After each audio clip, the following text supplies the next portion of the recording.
sharp cuts in interest rates for small savings schemes. And then in a twist, on Thursday morning, Finance Minister Nirmala Sitharaman said that this was being withdrawn and this order was merely an oversight. Now, it's important to read between the lines when something like this happens, when there is a drastic, sudden, unexpected, abrupt change in a policy announcement that the government makes. So to try and decode that for us in Government Matters, I have Remya Nair, who, as you know, tracks the Finance Ministry for ThePrint. Do start sending in your questions. Okay, Remya, so what just happened there? It's like, you sleep at night knowing one thing and then you wake up in the morning knowing another thing. Yeah, so I think it's just the timing of it and the fact that, two states are like going for polls where the BJP has significant stakes. So what was announced on 31st March is a routine order. So just as the next quarter is going to begin, the Department of Economic Affairs and the Finance Ministry revises the interest rates on small savings. So this is a quarterly revision that happens at the end of every quarter. So that's a routine order. But the timing of it is what is a problem, and what came in that order. So typically the interest rates are aligned to the market interest rates. Right. So say if it's a 10-year scheme, then the interest rates are aligned with the prevailing 10-year government security interest rate with some kind of a spread or a margin. So in this case, because the interest rates have been falling over the last few months, as the Reserve Bank of India has been cutting rates because the government and the RBI have been trying to battle COVID and encourage recovery. So when the interest rates go down, so obviously that will reflect in the small saving interest rates as well. So that was what happened. But the thing is, that small saving rates are a very politically sensitive thing, right? Because it impacts the middle class, it impacts senior citizens. Yeah, and the small savers. Yeah, the small savers, right?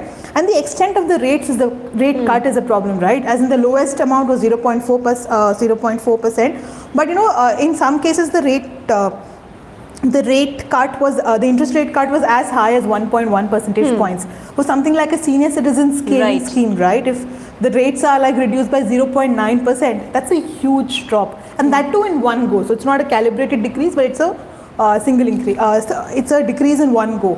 So that is the reason I think that the government obviously had a rethink. Right. So Ramya, just before we go further, if you can tell our viewers what typically constitutes small savings schemes, what are the various schemes that fall under this category? Yeah. So what typically constitutes small savings is investments into public provident fund. As you know, it's a very favored investment option, right? Because it is a option where you get really good interest rates.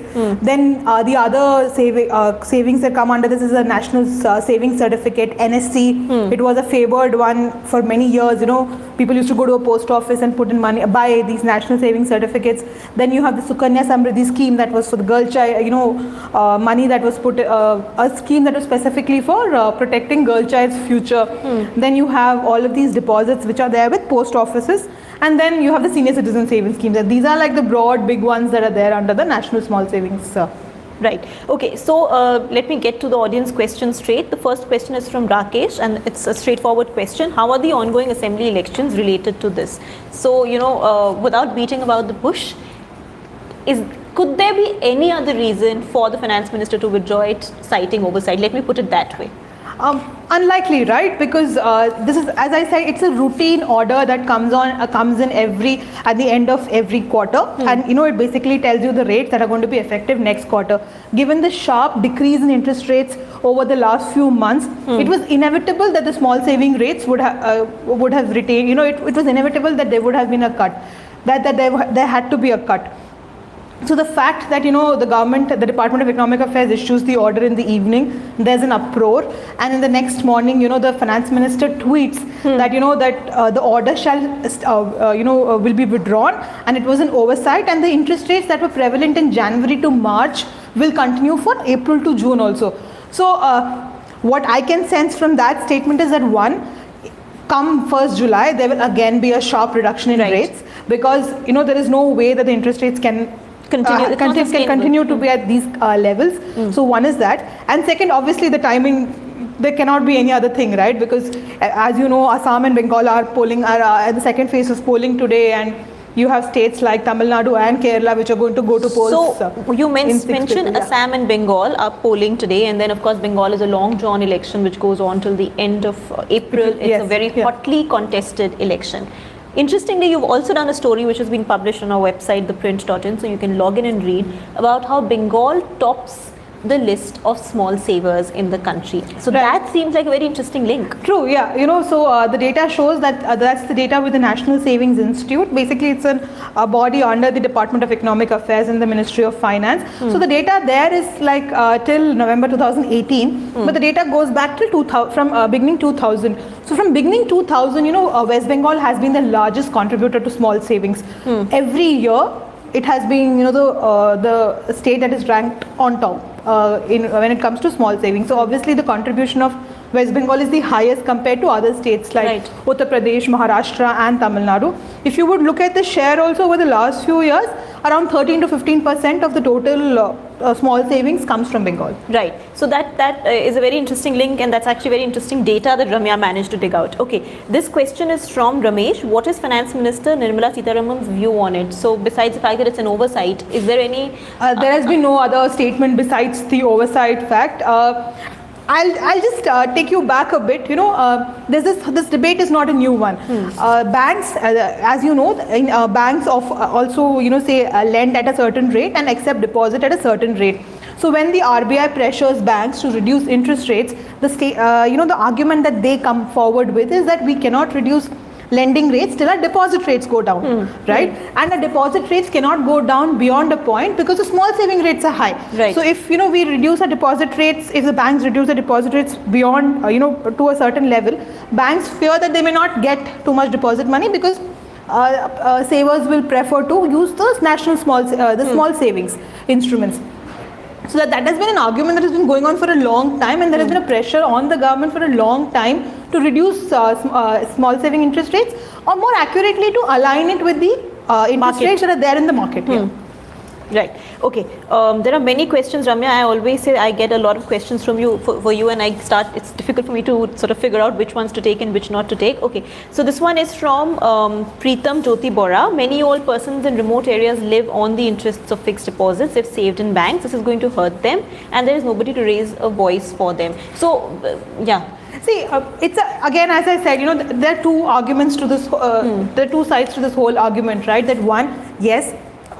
Typically small savings are used by the middle class, they are used by retired people, and they are, as you said, used by people who don't have much access to financial services. Right. Typically someone goes to a post office and buys a national savings certificate and keeps that for 5-6 years and waits for the money to double. It doesn't really double nowadays, but that's how it is. But on the other hand, the argument, as I just said, of the fact that as interest rates are going down in the economy, what is the extent till which these rates can still remain high?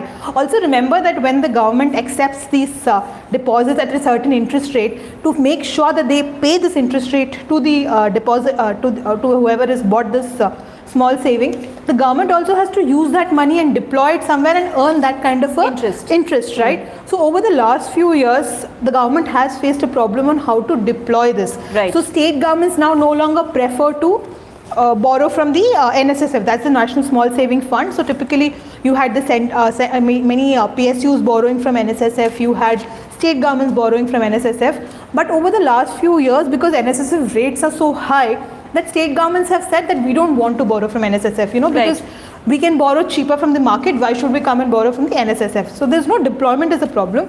Then you had, how was the government using this money? The government was asking the Food Corporation of India that you borrow from NSSF, meet your liabilities of, paying food subsidy.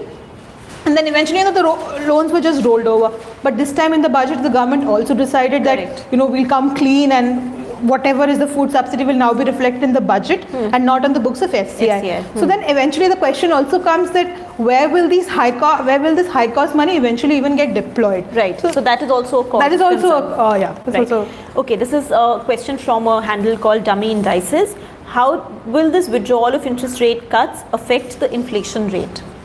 Inflation rate, not much, because these are like deposit rates, don't really have an impact on inflation. It's the other way around, right? As in, when interest rates are low in the economy, inflation typically inches up. So there has been a lot of pressure on inflation on account of different factors, but the RBI has maintained rates at low rates because the whole focus right now is on supporting economic recovery. But eventually, if inflation, goes above 4, 5, 6%, as you know, the government has again retained the 2 to 6% inflation targeting framework. So the RBI is now going to target a 4% inflation again for the next 5 years. So in case, inflation goes above this level, then the central bank may be forced to increase interest rates. So then again, you could see probably these deposit rates again going up. Okay, Ashlesh Mangrulkar, I'm sorry, his question is, when can we expect the interest rates to increase again? So you did mention that the quarter beginning July perhaps is when. Yeah, is when they increase or decrease? I think he means decrease because. Okay, decrease would be quarter beginning July. Most likely, that's I don't think anyone needs to hazard a guess on that. When it will increase, as I said, as probably there's an economic recovery and inflation again inches up, the RBI may be forced to again increase interest rates, and that is when again deposit rates will also go up. Right. Okay. This is from Akriti. What is your view for the new interest rate on PPF, given it will be the lowest since 1974? Yes. I am a saver who uses PPF, right? So obviously, when interest rates go down, it is an angst that does come in. My parents use these senior citizen savings scheme, so it is an angst. But as I said, these are like market-linked interest rates, so nothing much can be done about it. And I would say that if you would look at the 6.4% PPF and so now it's not revised, but if the government had enforced the cut, so it would have been the PPF would have been 6.4, and the senior citizen savings schemes would have been 6.5%. It would have been still a more attractive option compared to bank fixed deposits, because most bank FD rates have fallen below 6% now. Right. Okay. Govind, did the Modi government not know about these political ramifications before releasing the circular? So, how odd is it for the finance minister to have to withdraw an order or a policy decision like this overnight? See, as I said, I'm not really sure if this is a routine order. This happens every at the end of every quarter. For the last, I think, couple of quarters, the rates have been reduced also. It's just that the timing of it, right, and the fact that it is splashed all over. And how drastic the cut also and how drastic, the cut is of a very significant magnitude. So I think it just, it just so happened that after the order was passed and the next day morning, everyone realized the ramification of such a move on the morning, two states are like going to. So they spun into damage control, right? Okay. This question is from. Let's take this one. Rahul, what role does the RBI have in this? So the RBI has no role. Small savings are administered by the government, so the rates are determined by the government. But the fact that the whole small saving rates are actually being revised came from following a recommendation of a committee that was set up under then RBI Deputy Governor Shyamala Gopinath. So this committee was set up in 2010, if I'm not mistaken, and they had recommended that interest rates on small savings should be periodically adjusted to prevalent market rates. So till 2016 the rates were reviewed annually, but beginning 2016-17 is when the quarterly revision of interest rates started happening on small savings. So RBI has been of the view that small saving rates should be constantly reviewed and actually aligned to market rates rather than being kept artificially high. Okay, so I'll club these three questions from Chirag Gopinath. Is this a good decision, keeping the political part separate, so keeping the political part aside? Shivanand Kokate has a similar question. Keeping the political side of this decision aside, how do you think this will impact the economy during recovery from the pandemic? And Utkarsh Mittal also wants to know whether this is, the cuts are good for the economy. The cuts have to happen because that's the natural cycle of that's how the natural cycle works, right? When the interest rates are low, your lending rates will fall down, but your deposit rates will also fall down. That is necessary right now to encourage people to actually go and spend rather than save, right? So that's one argument that comes in. Again, the other argument, I'm not at all saying that the fact that senior citizens will get a lower rate or the middle class will get a lower rate is a good thing, but that is a natural cycle that is there in an economy. Right. Okay. Hitesh Nautiyal wants to know my opinion on the Assam elections after my Assam travels. But Hitesh, thank you so much for your question. But I think let's not veer away from the main topic here. But you can visit our YouTube channel. You can watch my column, which was just published a while ago, Politics, where I explain what I have found on the ground. You can also read my column after logging onto our website, theprint.in. Okay, Sudhir Deoli, how is the bond market affecting the government's working? So the government, the bond, if I'll stick again to specifically to the rate. So since the bond yields have fallen from, 6.5+% to around 6.1% now, is one of the reasons why again the small saving rates have come down. As I mentioned that the rates are aligned to the government, the yields on these government securities, right? So if it's a 10-year, if it's a 5-year fixed deposit, then the rate is matched to the prevailing 5-year government security rate. So obviously there is an obvious linkage, and that is why as bond yields have fallen is the reason why even these rates are being revised. But bond yields, as the government plans to borrow a huge amount this year, and because of which there is a pressure on bond yields. And we've seen the government actually, the Reserve Bank and the government actually working together to ensure that the government borrowing program goes through smoothly and at interest rates which are not very high. Right. Okay. Sumit PS, is the low inflation and low interest rate better than high inflation and high interest rate for the normal investor? I think it's a call that you have to take. I think you'll find investors for both of these things, right? Say if you're a borrower, you would say, oh, low interest rates are better because I can go buy a house, I can buy a car. But if you're a old person, who's looking to, now earn from the interest, just rest on the deposit and their lifelong savings, you would be of the opinion that high interest rates are better. But high interest rates are also accompanied typically by high inflation. Right. Okay, I'll take one last question. This is from Soham Roy. What will the effect on money supply and liquidity, what would the effect have been had the rates been cut, or had the rate cut not been reversed? Not much, to be honest, because if you would look, I'll just, I'll tell you why I'm saying this. If you would look at the numbers of irrespective of the interest rates, typically every year the amount that is put into small savings has increased. So as of 2019-20, the net collection, so this is gross what people put in versus what people have put out, has been around 2.8 lakh crore as of 2019-20, is estimated to increase to around 3 lakh crore as of end 2021, and is estimated at 3.4 lakh crore. So typically, people who will save. There may be some adjustments here and there, but not much, because if a person is retiring and is going to get a lump sum amount, that person will look to save and will use these kind of small saving instruments to put in their money. Right. Well, it seems like the government spun into quick damage control mode after, as Remya pointed out, they perhaps realized the ramifications of this policy decision when crucial states are in the midst of an election. So thank you, Remya, for explaining to us the implications of these rate cuts and the implications of withdrawing these rate cuts as well. Thank you for watching Government Matters and for sending in your questions. Keep subscribing to our YouTube channel.